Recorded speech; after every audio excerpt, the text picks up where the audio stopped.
살아계신 하나님의 말씀 요한일서 4장 11절입니다. 요한일서 4장 11절. 오늘 사랑에 의한 생활, 우리 그리스도인의 삶의 방법 중에 사랑으로 인한 생활에 대해서 이야기 나눠보도록 하겠습니다. 요한일서 4장 11절입니다. 사랑하는 자들아, 하나님이 이같이 우리를 사랑하셨은즉 우리도 서로 사랑하는 것이 마땅하도다. 아멘. 네, 하나님의 사랑을 우리가 알고 또 그 사랑 때문에 우리가 서로 사랑하는 것이 당연하다. 이게 크리스찬들의, 하나님의 자녀들의 삶이겠죠. 그래서 우리가 믿음으로, 말씀으로, 그리고 여러 가지 신앙의 모습들을 살펴보면서 오늘은 사랑에 의한 생활에 대해서 살펴보도록 하겠습니다. 누구를 사랑하는 것입니까? 하나님의 사랑을 받았으므로 너희가 누구를 사랑해라 라고 말씀하셨어요.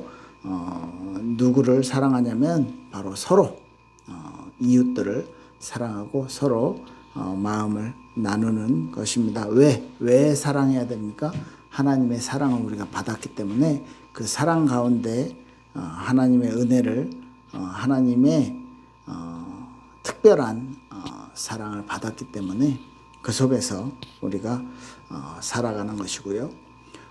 사실 인간이 처음 만들어지고 처음 은혜를 받을 때부터 하나님의 형상을 가지고 이 세상을 정복하고 다스리도록, 이 세상에서 하나님의 형상을 가진 존재인 인간에게 하나님이 만드신 이 피조물들을 다스리고 정복하고 또 그곳에서 하나님이 주신 큰 은혜들을 풍성하게 누릴 수 있도록 충만하고 거기서 번성하라고 그렇게 명령을 하셨습니다. 그런데 인간의 범죄를 통해서 하나님이 우리에게 주신 것들을 알지만 그 하나님이 주신 것들을 더 많이 내가 갖기 위한 욕심, 그 속에서 하나님의 은혜를 저버리고 범죄한 인간에게 하나님이 다시 용서를 해주신 거죠.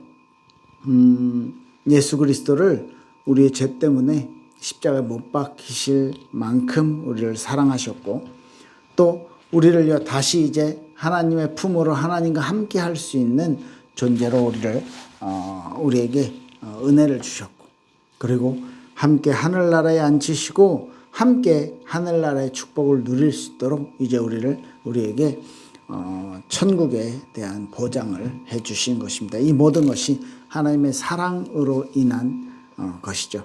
그래서 하나님이 이같이 우리를 사랑하셨은즉 우리도 서로 사랑하는 것이 마땅하도다, 이렇게 말씀하고 있습니다.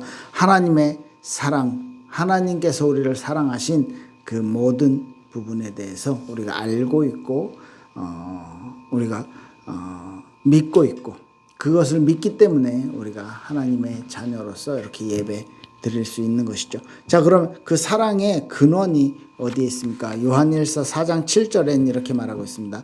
사랑하는 자들아, 우리가 서로 사랑하자. 사랑은 하나님께 속한 것이니 사랑하는 자마다 하나님으로부터 나서 하나님을 알고, 이렇게 말하고 있습니다. 이 사랑 자체가 하나님에게 속한 것이고 하나님의 성품 중에 있다는 것이죠. 그래서 우리가 하나님을 알면, 우리가 하나님의 사랑을 받았으면 그 사랑을 또 전하는 사람, 그리고 사랑할 줄 아는 사람은 하나님으로부터 나서 하나님을 아는 사람이다, 이렇게 말씀하고 있죠. 그러면 하나님은요, 누구를 사랑하시고 계십니까? 요한복음 3장 16절, 여러분 너무 잘 아는 성경이죠. 하나님이 세상을 이처럼 사랑하사, 이렇게 말하고 있어요. 이 세상 모두를 하나님의 형상인 우리 인간만을 사랑하는 것이 아니고 모든 이 세상의 피조물들을 하나님이 사랑하셨고 그들에게 생육하고 번성하다 하라라는 명령을 주셨고요. 그들에게 또 우리 인간에게 그들을 다스리라는 명령을 또한 주셨고요. 이 모든 피조물들을 사랑하셨기 때문에 인간이 타락했을 때 땅도 저주를 받았다고 했잖아요. 그래서 그 땅도 다시 회복할 수 있는 축복들까지 하나님이 준비하신 것이겠죠. 이 세상을 사랑하셨기 때문에 독생자를 주셨고 이는 그를 믿는 자마다 멸망하지 않고 영생을 얻게 하려 하심이라 하셨던 것처럼 우리에게 이 구원의 축복, 구원의 은혜를 주신 것입니다. 우리를 사랑하셔서. 요한일서 4장 10절에는 이렇게 말하고 있죠. 하나님의 사랑은 여기 있으니 우리가 하나님을 사랑한 것이 아니요 하나님이 우리를 사랑하사 우리 죄를 속하기 위하여 화목 제물로 그 아들을 보내셨습니다. 네, 맞습니다. 우리의 죄와 저주 때문에 우리가 가지고 있는 죄로 인한 그 악 때문에 하나님과 함께 할 수 없고 하나님을 만날 수 없는데 우리가 다시 하나님을 만날 수 있는 하나님과 화목할 수 있는 그 제물이 예수님이 직접 되어주셔서 우리에게 하나님과 함께 할 수 있는 은혜를 허락하신 것이죠. 하나님의 사랑은요, 로마서 5장 8절 보면 우리가 아직 죄인 되었을 때에 그리스도께서 우리를 위하여 죽으심으로 하나님께서 우리에 대한 자기의 사랑을 확증하셨느니라 이렇게 말씀하고 있습니다. 하나님이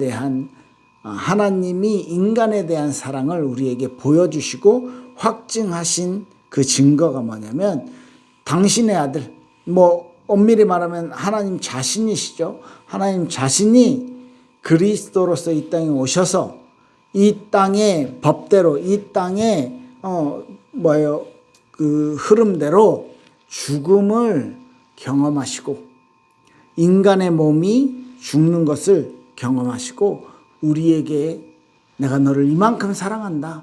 내가 너를 이렇게 바라고 있고 너와 만나고 싶다라고 말씀하고 계신 것입니다. 예, 하나님의 사랑 가운데서 우리를 그렇게 사랑하셨기 때문에 우리가 죄인 되었을 때 하나님의 사랑을 우리에게 알려주신 것이죠. 네, 그럼 이 하나님의 사랑은 하나님의 절대자시잖아요. 하나님은 절대적인 능력을 가지고 계시잖아요. 이 하나님의 사랑은 어떤 존재 속에서도 어떤 힘으로도 꺾을 수 없습니다. 끊을 수 없습니다. 로마서 8장 38절 39절 보면 이렇게 말씀하고 있어요. 내가 확신하노니 사망이나 생명이나 천사들이나 권세자들이나 현재일이나 장래일이나 능력이나 높음이나 깊음이나 어떤 피조물이라도 우리 주 예수 그리스도 안에 있는 하나님의 사랑에서 끊을 수 없느니라 이렇게 말씀하고 있습니다. 하나님의 사랑 안에서 우리를 끊을 수가 없어요. 하나님의 사랑과 하나님의 능력과 하나님의 힘이 우리에게 주어졌기 때문에 엄밀히 말합시다. 성령께서 우리 안에 함께 하시기 때문에 어떤 피조물들도 어떤 권세도 어떤 능력도 하나님의 손에서 우리를 빼앗을 자가 없다라고 성경은 말하고 있습니다. 우리가 받은 사랑은요 그만큼 크고 위대한 것입니다. 우리가 죽어야만 했거든요. 왜? 죄에 대한 대가로. 죄의 삭은 사망이다라고 말했고요. 우리가 죽음을 경험할 수밖에 없는데 그 죽음을 초월한 하나님의 사랑이 우리에게 임한 것입니다. 그래서 우리에게 서로 사랑하는 것이 마땅하도다 말씀하고 있습니다. 마태복음 22장 37절 39절에서 예수 그리스도께서 인간들에게 제자들에게 또 무리에게 강조하신 계명이 있습니다. 마태복음 22장 37절에 39절은요. 예수께서 이르시되 내 마음을 다하고 목숨을 다하고 뜻을 다하여 주 너의 하나님을 사랑하라 하셨으니 이것이 크고 첫째 되는 계명이요 둘째도 이어 그와 같으니 내 이웃을 내 자신과 같이 사랑하라 하셨으니 예수님이 제자들에게 말하셨는데 예수님께서요 마음과 목숨과 뜻을 다해서 너희 하나님을 사랑해라. 이게 첫 번째 계명이다. 그리고 하나님을 사랑하고 왜? 하나님께 그만큼 사랑을 받았기 때문에. 그리고 이웃들을 내 자신과 같이 사랑해라. 예, 이웃을 사랑한다라는 말을 우리가 하기 쉬운데 네 자신처럼 너의 몸처럼, 너의 생각처럼, 너의 소중한 것처럼 이웃도 사랑해라 라고 말하면 어렵겠죠. 내 몸처럼 어떻게 이웃을 사랑하겠습니까? 그만큼 하나님이 우리에게 보이신 사랑이 그만큼 크고 놀랍고 크고 깊은 사랑이었다는 것이죠. 요한복음 13장 34절엔요. 새 계명을 너희에게 주노니 서로 사랑하라. 내가 너희를 사랑한 것 같이 너희도 서로 사랑하라. 내가 너희를 사랑한 것 같이 너희도 사랑해라. 우리가 친구를 위해 이웃을 위해 어떻게 목숨을 바치겠어요? 그것처럼 그만큼 우리의 생각을 초월하는 만큼 그들을 사랑하라고 말씀하고 있는데, 그럼 어느 수준까지, 어느 정도까지 사랑해야 됩니까? 우리 가족들은 내팽개쳐고 이웃들만 섬겨야 됩니까? 라고 했을 때 좀 다른 이야기일 수도 있겠지만 마태복음 5장 44절엔 나는 너희에게 이르노니 너희 원수를 사랑하며 너희를 박해하는 자를 위하여 기도하라, 이렇게 말씀하셨어요. 그러니까 우리가 원수라면 나를 해하는 사람, 나에게 안 좋게 하는 사람은요, 당연히 나쁘게 얘기하고 욕을 하고 그 사람을 그 사람이 잘 되지 못하도록 저주하고, 저주까지는 안 하겠죠. 뭐라고 해야 되죠? 좋지 않게 되는 걸 마음속으로 은근히 바라고 있는 것이 인간의 마음인데, 그 인간에게, 그런 사람에게 육신과 죄와 어떤 욕심이 가득한 우리에게 뭐라고 얘기하시면, 새 계명을 너희에게 주노니, 아니죠. 나는 너희에게 이르노니 너희 원수를 사랑하며 너희를 박해하는 자를 위하여 기도하라. 원수를 미워하는 것이 아니라 사랑하고, 너희를 직접적으로 박해하고 고통스럽게 하는 자들을 뭐라고요? 위해서 기도해라. 이게 예수님이 가르쳐준 사랑의 수준이죠. 실제로 스데반이 그렇게 얘기했죠. 저들이 하는 일 알지 못합니다. 그들의 죄를 그들에게 돌리지 마옵소서. 그러면서 그때 얼굴이 천사 같았다라고 이야기하죠. 하나님의 사랑을 알면, 하나님의 사랑을 체험하고 누리면, 그러면 그 다음 우리가 정말 원수도 사랑할 수 있고, 그리고 나를 박해하는 사람에게도 기도해 줄 수 있는 그런 영적인 힘, 영적인 여유가 생길 것이라고 확신합니다. 네, 사랑에 대해서 여러 가지 언어로 표현되어 있는 고린도전서 13장에는 이렇게 말하고 있어요. 4절에서 7절입니다.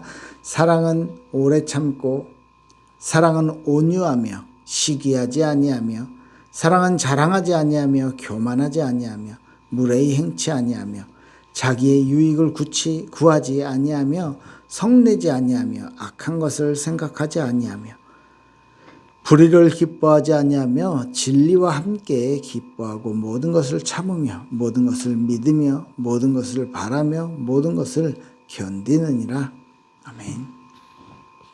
네, 사랑은요, 우리가 외면하고 있는 그런 우리의 마음들, 아는데 하지 못하고 실천하지 못하고 있는 그런 모습들, 그런 것들을 모두 말하고 있어요. 오래 참고 온유하고 시기하지 않고 자랑하지 않고 교만하지 않고 무례히 행하지 않고 자기 유익을 구하지 않고 성내지 않고 악한 것을 생각하지 않고 불의를 기뻐하지 않고 진리와 함께하고 또 모든 것을 참고 모든 것을 바라고 모든 것을 견디느니라. 네, 사랑은요, 뭐 좋은 말 다 갖다 붙였네 이렇게 말할 수 있지만 사랑은 진짜 그런 거잖아요. 실제로 부모님의 사랑, 어머니의 사랑을 생각해 보세요. 무조건적이고 희생적인 사랑이죠. 다 주고 다 우리가 가진 것들을 주면서 우리 아이에게 딱 하나 바라는 것이죠. 올바르게 멋있게 성장하는 것. 그게 올바른 길을 가는 것. 이상한 범죄자가 되거나 이상한 일에 휘말리지 않는 거, 이거 하나 바라고 키우는 거죠. 하나님도 마찬가지 아니겠습니까? 우리에게 죄의 길로 가지 말고 내가 너를 다시 구원해 줄게. 내가 너와 함께 할 수 있는 방법, 사람이 하나님을 만날 수 있는 그 방법을, 그 복음을 너에게 줄게. 하나님이 준비하고 하나님이 예비하신 길로 걸어가자. 이게 하나님의 사랑이잖아요. 요한일서 3장 18절에 자녀들아 우리가 말과 혀로만 사랑하지 말고 행함과 진실함으로 하자라고 말하고 있습니다. 지금 혹시 내가 실천하지 못했던 그 사람의 얼굴이 떠오릅니까? 그 사람을 사랑해야 될 사람을, 그죠? 우리가 사랑을 줘야 될 사람을 지금 떠올리시고 그들의 그럼 어떻게 나의 사랑을 그들에게 표현할 것인가, 행동으로 나타낼 것인가 한번 고민해보는 한 주 되시길 예수 이름으로 축복합니다. 기도할게요. 살아계신 하나님 감사드립니다. 하나님의 사랑을, 어마어마한 그 하나님의 은혜를 우리가 알지 못하고 있었습니다. 우리가 안다고 말하지만 제대로 느끼고 제대로 그 하나님의 사랑을 체험하지 못하고 있었습니다. 하나님, 우리에게 은혜를 주셔서 하나님을 더 사랑하게 하시며 하나님의 은혜와 하나님의 능력과 하나님의 하시는 일들이 우리의 자랑이 되어지게, 우리가 하나님을 더 사랑하게 축복하옵소서. 감사드립니다. 예수 그리스도 이름으로 기도했습니다. 아멘. 감사합니다.